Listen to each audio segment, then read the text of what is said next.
Assalamualaikum warahmatullahi wabarakatuh. Perkenalkan, nama saya Wahyu Diananto dengan NPM 2010631170124 dari kelas 3S.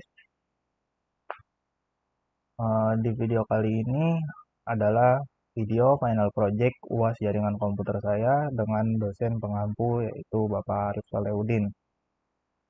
Di video kali ini kita akan membahas tentang urutan kabel strike dan cross serta fungsi dari kedua kabel tersebut. Yang kedua adalah jenis-jenis keamanan jaringan nirkabel, dan yang ketiga adalah macam-macam sistem operasi jaringan.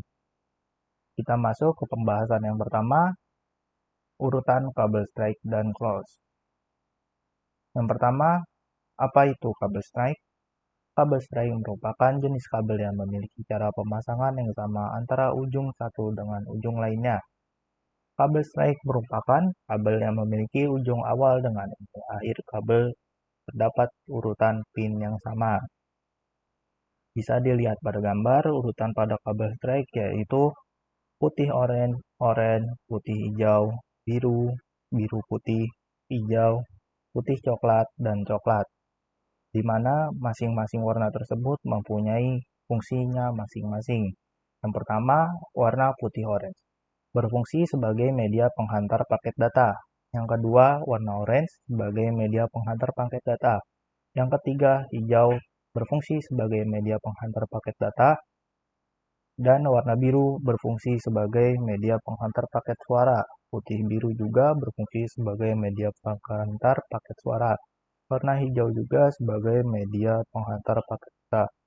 Putih coklat berfungsi sebagai media penghantar tegangan DC. Dan yang terakhir, warna coklat berfungsi sebagai media penghantar tegangan DC. Fungsi kabel strike ini biasanya digunakan untuk pemasangan device yang berbeda. Kabel TV strike ini paling banyak digunakan sampai saat ini karena fungsinya. Berikut beberapa kegunaan kabel strike. Yang pertama yaitu menghubungkan perangkat komputer ke port hub. Yang kedua menghubungkan komputer ke port LAN. Yang ketiga menghubungkan port WAN router ke port LAN modem. Selanjutnya ada kabel cross. Apa itu kabel cross? Kabel cross merupakan kabel dengan susunan warna yang berbeda di setiap ujungnya. Bisa dilihat pada gambar, terdapat ujung pertama pada kabel cross dengan warna putih orange, orange, hijau putih, biru, biru putih, hijau, coklat putih, dan coklat. Dan ujung kedua kabel cross adalah hijau putih, hijau, coklat, hijau putih, hijau, orange putih, biru, biru putih, orange, coklat putih, dan coklat. Di mana masing-masing kabel tersebut berfungsi seperti pada kabel strike tadi. Fungsi kabel cross ini digunakan untuk menghubungkan device yang sama. Ini merupakan kebalikan dari kabel strike tadi. Kabel cross ini lebih sedikit penggunaannya jika dibanding dengan kabel strike. Tapi perlu diketahui juga untuk urutan warna kabel cross. Ada dua. Berikut beberapa kegunaan dari kabel cross.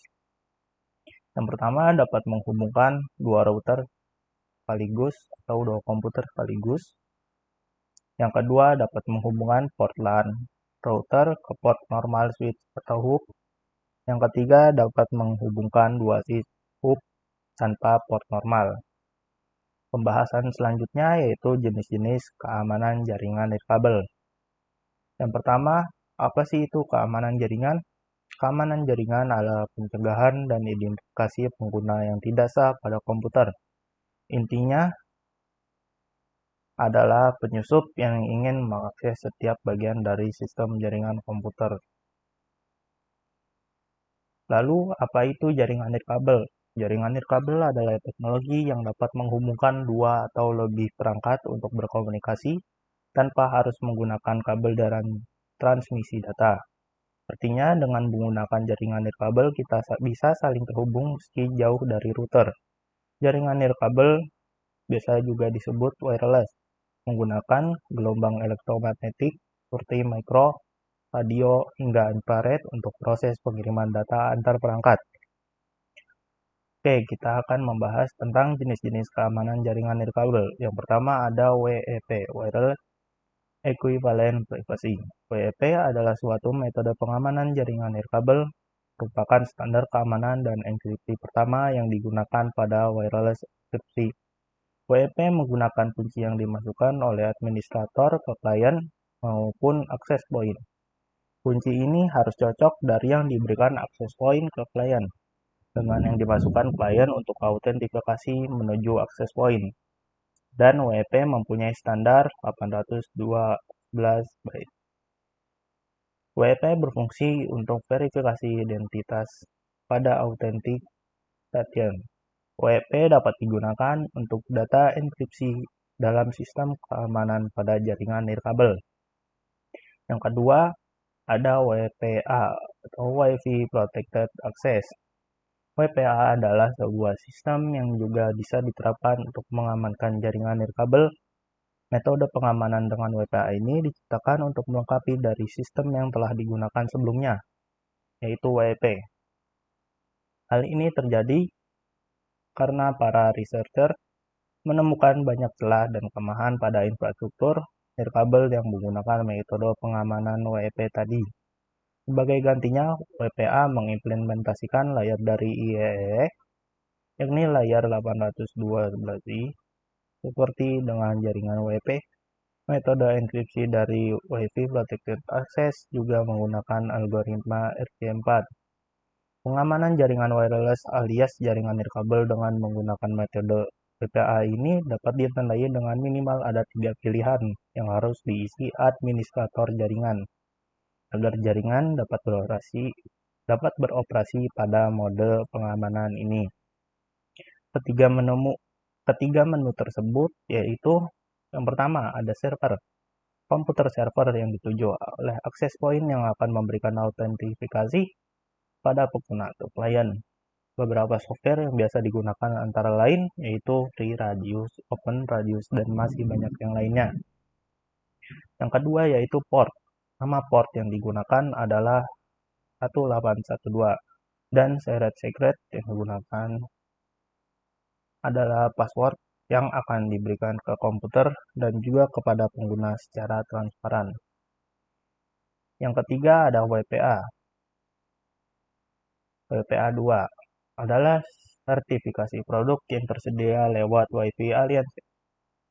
Sertifikasi tersebut hanya menyatakan bahwa peralatan wireless yang kompatibel dengan standar IEEE 802.11. Sertifikasi produk WPA 2 yang secara resmi menggantikan Wireless Equivalent Privacy (WEP) dan fitur keamanan lain yang asli standar IEEE. WPA 2 tujuan dari sertifikasi adalah untuk mendukung wajib tambahan fitur keamanan standar IEEE yang tidak sudah termasuk untuk produk-produk yang mendukung WPA. Selanjutnya ada WPA PSK atau Wi-Fi Protected Access Pre-Shared Key. WPA PSK adalah pengamanan jaringan nirkabel dengan menggunakan metode WPA PSK yang terjadi apabila tidak ada autentifikasi server yang dipakai. Dengan demikian, access point dapat dijalankan dengan mode WPA tanpa menggunakan bantuan server dengan komputer lain. Cara mengkonfirmasinya juga cukup sederhana. Prinsip kerja yang digunakan WPA PSK hampir serupa namun tetap tak sama dengan pengamanan jaringan nirkabel dengan menggunakan metode secret key. Selanjutnya ada WPA 2 PSK, yaitu security terbaru untuk wireless dan lebih bagus dari WP dan WPA PSK tadi, tetapi masih banyak untuk di-crack atau disadap tetapi sangat memakan banyak waktu. Dalam WPA PSK 2 ada dua jenis deskripsi, Advanced Encryption Standard AES dan Temporary Key Integrity Protocol. TKIP banyak digunakan. TKIP mempunyai banyak kelemahan, yaitu lebih baik agar menggunakan AES saja. Panjang key yang digunakan adalah 8-63 dan boleh memasukkan sama 64 heksadesimal atau ASCII seperti biasanya. Selanjutnya ada MAC filter. MAC address filtering merupakan metode filtering untuk membatasi hak akses pada MAC address yang bersangkutan. Hampir setiap wireless access point maupun wireless router diberikan fasilitas keamanan MAC filtering. MAC filter ini juga merupakan metode sistem keamanan yang baik untuk WLAN, wireless LAN, karena peka terhadap jenis gangguan seperti pencurian network card dan MAC filter dari suatu akses point terhadap filter MAC. Filter MAC berfungsi untuk menyeleksi komputer mana yang boleh masuk ke dalam jaringan berdasarkan MAC address yang dimiliki. Selanjutnya, kita akan membahas macam-macam sistem operasi jaringan. Yang pertama ada Windows. Windows adalah sistem operasi jaringan yang paling banyak digunakan untuk sekarang. Penggunaan dari sistem operasi ini adalah pengoperasian yang sangat mudah. Ini karena sistem operasi jaringan Windows adalah sistem operasi jaringan berbasis grafis atau GUI. Ternyata Windows adalah sistem operasi perkembangan dari MS-DOS. Sekarang telah banyak versi Windows yang tersedia dengan keunggulannya masing-masing. Tentunya versi terakhir adalah versi terbaru yang melengkapi versi sebelumnya. Yang paling umum digunakan hingga saat ini yaitu Windows XP, Windows Vista, Windows 7, Windows 8, Windows 10, dan yang sekarang yang terbaru adalah Windows 11. Yang kedua ada Unix. Pernah mendengar sistem operasi Unix? Mungkin ini asing bagi beberapa orang, karena biasanya orang awam hanya mengenal Windows saja. Unix adalah sistem operasi berbasis teks, sehingga sistem ini jarang digunakan. Pengoperasian Unix dengan menggunakan line command based, sehingga tidak user friendly. Unix adalah dasar dari OS yang lain yaitu Linux. Oke, selanjutnya kita akan membahas Linux. Linux adalah perkembangan dari Unix tadi, dan merupakan gabungan dengan Minix, yang juga salah satu perkembangan dari Unix.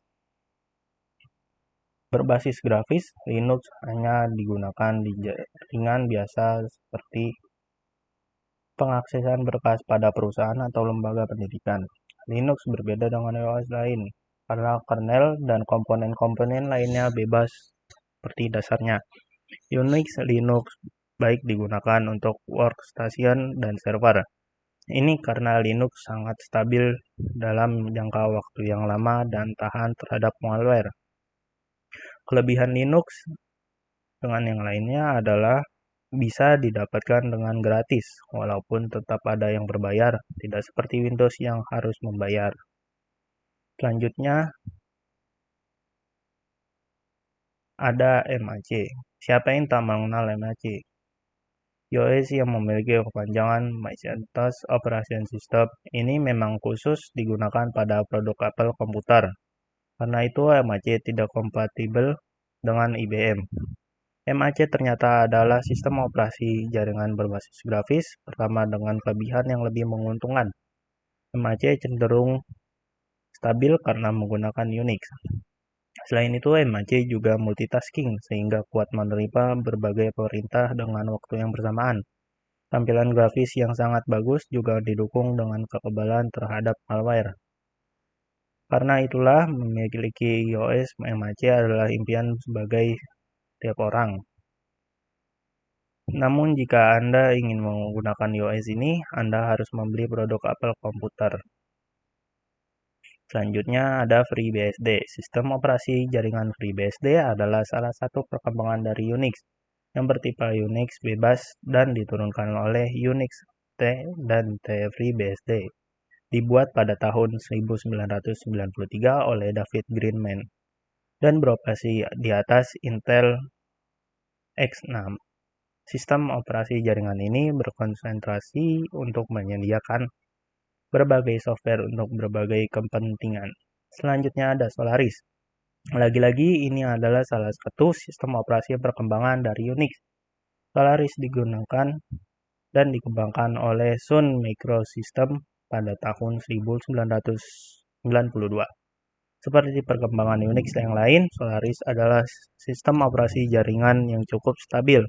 Solaris adalah salah satu dari macam sistem operasi open source disebut sebagai Open Solaris. Solaris bisa didistribusikan secara bebas, tersedia sumber distribusi dan semua orang bisa mengakses serta mengubah kode lalu mengambil kembali dan mendistribusikan. Jika diperhatikan, Solaris menuntut pengguna untuk kreatif dalam penggunanya. Karena itulah Solaris tidak begitu user-friendly, hingga tidak umum untuk digunakan. Dan yang terakhir, ada Novell NetWare. Sistem operasi ini dikembangkan oleh Novell, dibuat berbasis tumpukan protokol Xerox XNS. Sistem operasi ini umum digunakan untuk komputer IBM. Ternyata Novell sempat merajai sistem operasi di dunia dengan jaringan sebutan NOS. Dahulu Novell dipakai untuk LAN-based NOS dan dibuat oleh Novell NC. Sistem operasi ini banyak digunakan pada tahun 1990. Konsep dari NOS adalah pembagian disk space dan printer. File sharing NOS menggunakan layanan modul file dan pencarian lokasi fisik dilakukan di server. NOS memiliki Network Core Control atau NCP yang lebih efektif. Oke, mungkin segitu saja penjelasan dari saya tentang 3 materi tadi. Semoga penjelasan saya dapat dimengerti dan diterima dengan baik. Akhirul kalam, Assalamualaikum warahmatullahi wabarakatuh.